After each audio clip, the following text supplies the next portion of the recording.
الاتنين دول قالوا كمية هطل النهارده اثبتوا ان كلام كابتن ميمي عبد الرازق الله يرحمه صح، وان جمهور الاهلي بيشجع بداره الا من رحم ربي طبعا.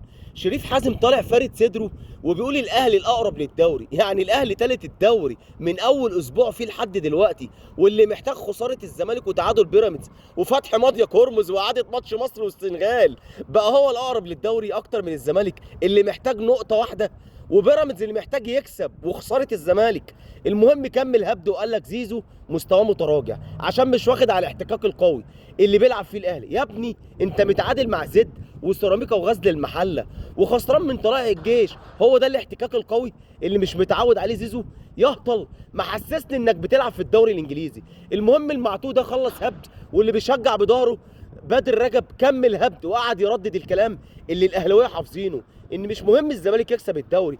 انا مش زعلان، اصل الدوري ال 15 الاهلي واخده من 40 سنه، يعني لو بيراميدز كسب الدوري الاول ليه هنبقى نقول احنا الزمالك واخدين الدوري الاول لينا من 76 سنه.